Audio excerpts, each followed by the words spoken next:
If you like what we do here at Full Fat Videos, and you'd like to ask us questions directly, suggest new video topics, or hear our thoughts on the latest pop culture info nuggets, you can follow us on Twitter at Full Fat Videos.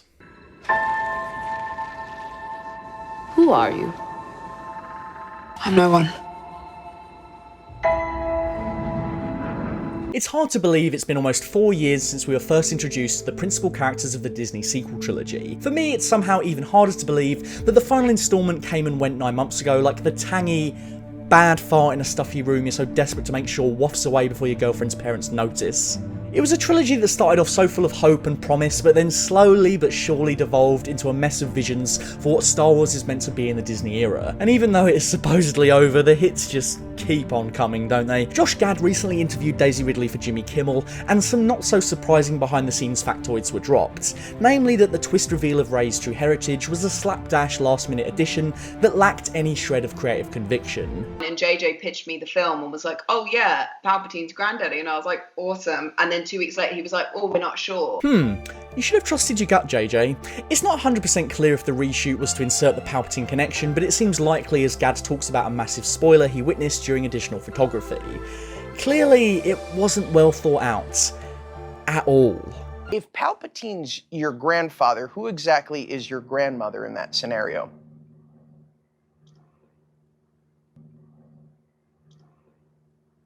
You tell me, Josh. Well, apparently there is no grandmother because her father was actually a clone of Palpatine. It's like JJ's fanfiction that fell behind the bed somehow and it just found its way into the pages of the script, and no one had the heart to tell him or Chris Terrio it was a fucking awful idea. We all knew that Rey Palpatine was a decision that likely came about from second-guessing creative decisions, but what was more intriguing was, of course, this. At the beginning, there was toying with like an Obi-Wan connection. There were like different versions, and then it really went to that she was no one. Well, suddenly now the seeds that were planted in The Force Awakens make a lot more sense.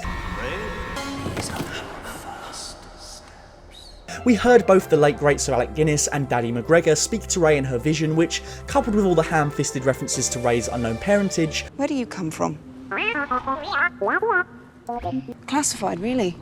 Me too. Big secret. ...point towards this being the beginnings of a half-formed idea. But here's the thing. Rey always should have been a Kenobi figure. Rey was a Kenobi consistently across 3 movies right up until this. Dumb shit. You are a Palpatine. The child is you. Rey is a Kenobi because Kenobi was a nobody. Why? What? In essence of what that character stands for in the Star Wars saga, Obi-Wan Kenobi is great for exactly the same reasons that Rey, well, could have been great too. His fate is bound to the Skywalker clan following the events of the duel that would change everything, but he is not and never will be a Skywalker. For all intents and purposes, he could have become just another Jedi, but his path became so important, so integral to the larger machinations of the entire galaxy because of the little boy he took as his student. Kenobi wasn't born to a path of greatness. Hell, Kenobi's nobody status is what makes things like the Duel of Mustafar so great. He's not a chosen one. Anakin is on a path to becoming more potent than both the Emperor and Yoda. Kenobi is statistically outmatched here in every single way, but because his greatness is something that he does, rather than being something he is born with, he bests the chosen one. He hangs on the defensive, he uses Anakin's own failings, his own hubris against him, and he wins. Well, if you could call it a victory. And the precedent was set even before Kenobi in the Star Wars universe. Han Solo, whilst not Force sensitive, has a similar trajectory in the sense that he enters this great chain rather than being born into the pre-established narrative. Han Solo was nothing but a street urchin. Like Rey, he was dumped by his parents and forced to fight to survive. Rather than constantly questioning who his parents are, Han Solo becomes an exciting and interesting character through situation and sacrifice. He goes from being a small-time smuggler to aiding in the destruction of the Death Star, 2 Death Stars, he rescues the Princess of Alderaan, he marries into the Skywalker family, and he becomes somebody special because of his heroic deeds. Han Solo, the rebellion general? No, the smuggler. Clearly his humble origins are still irrevocably tied to his image all those years later, and for good reason. So if you're thinking about all 3 trilogies in terms of dear old George's rhymes, each one has a clear pattern.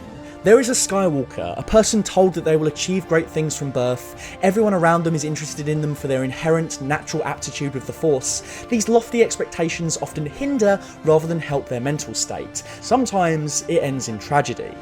And then, alongside the story of each respective Skywalker, there is a Kenobi.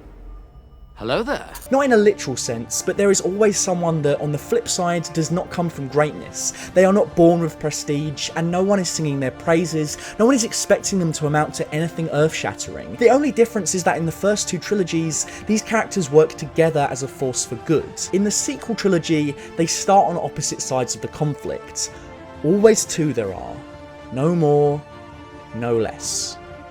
Well, I mean, unless you want to count Leia in the original trilogy, you get my point. Obviously there's some wiggle room here. Luke didn't initially know he was born to greatness, Kenobi wasn't destitute like Han or Rey. I would argue that Finn is a Kenobi, he comes from nothing but does heroic things.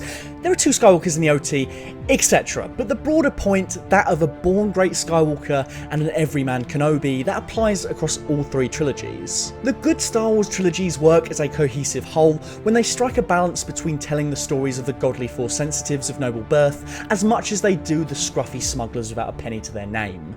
But I'll cover that in more depth in my upcoming Return of the Jedi lightsaber duel video. But obviously the Rise of Skywalker seeks to upend that for no apparent reason other than to tie these stories together literally rather than through themes or good storytelling. No new narrative questions are posed by Rey's induction as a Palpatine. All it seeks to do is undermine her journey across the trilogy by positing that she is just like Ben, the grandchild of a noble lineage. Palpatine and Rey barely delve into it when they're in the same room, so God knows how the audience was ever meant to give a shit about this. The duality at the heart of the sequel trilogy, the dichotomy between Ben and Rey, it works so much better when they represent two completely different ideals. Ben Solo, the mighty Kylo Ren, the grandson of the Chosen One, racked with the weight of that responsibility, goes mad with power and craves validation from a person he has never met. And instead of this powerful character steeped in nepotism, going on to save the galaxy, all the galaxy gets is a fucking nobody, some random girl from a backwater planet whose own parents didn't even want her. Our champion was meant to be a prince, but instead the galaxy got a pauper. Tough luck, she's going to have to become a Jedi and try and save the galaxy anyway. Two completely different origins, two origins that complement what came before and Lucas's vision for what Star Wars means. And look, I get why this... They were nobody. They were filthy junk traders who sold you off for drinking money. The dead in a pauper's grave in the Jakku desert. Felt like a slap in the face for some fans, I get it, but it was only seeking to answer a question that didn't need to be asked in the first place. Rey should have been a nobody from the start. Dangling these questions in front of fans was only ever going to frustrate people, no matter what happened. The constant references to Rey harbouring a big secret in The Force Awakens was only ever going to fuel speculation that could not be satisfied in any meaningful way. JJ opted to make almost every single character a mystery box in the first movie, rather than crafting exciting new stories that could pose exciting narrative questions. Who is Snoke was another question on everybody's minds, and clearly the prevailing thought Abrams wanted you to conjure in your head when you left the theatre back in 2015. But who was Snoke from the start? Well, he was a shoddy, carbon copy of Palpatine, right down to the look and tone of voice. There was nothing meaty or substantial for fans to sink their teeth into in The Force Awakens, because the character was so flat, so of course we all spent 2 years focused on the question we were told mattered, when it never really mattered to begin with. And when JJ took back control of the franchise, what did he reveal Snoke to be? A shoddy, carbon copy of Palpatine, except nothing can be figurative in this new Star Wars paradigm, it has to be spelled out and completely fucking literal. My boy, I made Snoke. You could have revealed Snoke's origins later down the line once you had established him as a fresh, engrossing new character to the Star Wars world. Think about Darth Vader. Everyone thinks about Vader now in the context of who he was, where he came from, who is Darth Vader? Well, he's Anakin Skywalker, but in A New Hope, Darth Vader is already awesome and interesting before you ever get to question his origins. With Rey, they tried to make the audience care by doing that whole process in reverse. Could you imagine if Lucas used the same misguided approach to craft characters, and the Sith Lord made references to his mysterious, unknowable past when he's trailing off in the middle of, I don't know, choking some unlucky rebel soldier? Where are the plans they sent you? They remain a mystery just like how my origins, too, remain a mystery. Big secrets. Anyway... But really, I don't get this idea that they have to come from a certain lineage or family to explain their aptitude for the Force. You remember the fantastic prequels, which are definitely better than the sequels when all is said and done. Tons of Jedi running around, no one cares about lineage, everyone's just a child plucked from across the galaxy and they become Jedi. And yeah, maybe Rey is distinctly powerful, able to go toe-to-toe with a Skywalker, toe-to-toe. Is that so unbelievable? Kenobi could do it, and he didn't come from a particularly special bloodline. Bloodlines are stupid. Jedi and Sith are going to keep popping up all over the shop. That's what the Force does. That's not how the Force works. Mace Windu, Yoda, Count Dooku, all-powerful Jedi. Yes, they trained, but that raw power was still there from the start. Rey could have had a similar trajectory in terms of the development of her character, going from being a nobody to being asked to save the galaxy and then trained to become a fully fledged Jedi Knight. You never needed to question who her parents were to just put her on that journey. I'm so tired of characters getting revealed as being part of some grander plan or prophecy. I'm so tired of being told a character is awesome, rather than just letting the story speak for itself. But then, as much as I like J.J. Abrams, I don't expect him to get why that's important. After all, he got his start in the industry because of who his parents are, and he recently got his son a job writing for one of the most popular superheroes on the planet, with a bare bones resume, whilst he's still in college. And I'm sure he's a lovely guy, but how many college kids get to write Spider-Man for Marvel Comics? There's no way having J.J. Abrams as your daddy doesn't play a part in that. Star Wars needs characters that don't come from any kind of predestined greatness. Like me or you. Not just people like J.J. Abrams, born into their life through wealthy movie industry parents. Star Wars needs Kenobis. It needs characters that come from little, that choose to do things, good or bad, that make the character. It's not who you are underneath, but what you do that defines you.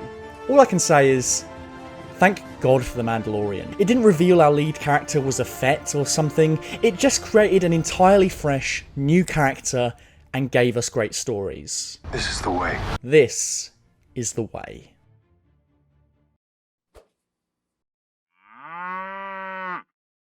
Thank you for watching another full fat video. Don't forget to click that subscribe button and hit the bell if you'd like to see more breakdowns of movies, TV and more. A big thank you to our full fat tier patrons, Dr. Chike, Jax Merrick and Mike Nandu. You the boys. Until next time, keep it full fat.